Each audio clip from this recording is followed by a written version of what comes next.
Chapter 38 of Puss in Boots, Junior and Tom Thumb. More trouble. The old woman and Puss Junior were now almost discouraged, for everybody had refused to help them get Piggy over the stile. "I wish I had never found that crooked sixpence," cried the old woman, the tears coming to her eyes. "We might have bought a little spotted cow.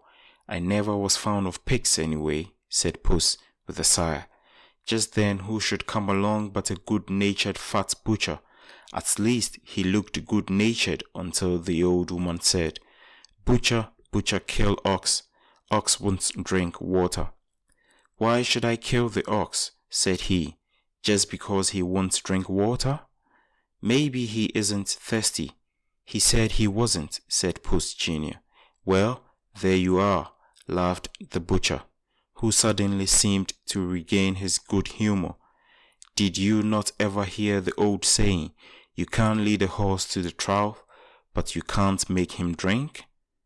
"But a horse isn't an ox," said the old woman. "I only want the ox to drink the water to quench the fire to burn the stick, and the stick to beat the dog, and the dog to bite the pig, so that I can get him over the stile and take him home with me." "Mercy me," exclaimed the butcher, "this is a mixed-up state of affairs. I must be going," and he bowed and walked away.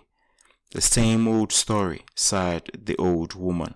"Nobody wants to help. What are we going to do?" "Keep up a brave heart. Who said we were beaten?" said Puss bravely. Just then the butcher called out, "Here is a strong piece of rope. Why don't you tie it around the pig's neck and pull him up over the stile?" But instead the old woman said to the rope, "Rope, rope, hang butcher. Butcher won't kill ox." But the rope would not, and the butcher, on hearing these words, took to his heels and ran off. He wasn't going to be hung, neither was he going to kill the ox, so he thought the only way out was to run away, which he did, and mighty fast at that. "Ha ha!" laughed Puss Junior, in spite of his disappointment. "I never knew a fat butcher could run so fast." "Nor I," said the old woman, "nor that ropes and sticks and dogs and oxen could be so disobliging.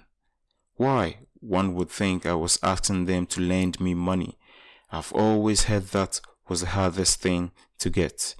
"We must keep on trying," said Puss, "for we can't leave Tom Thumb on the stile all night to watch the pig.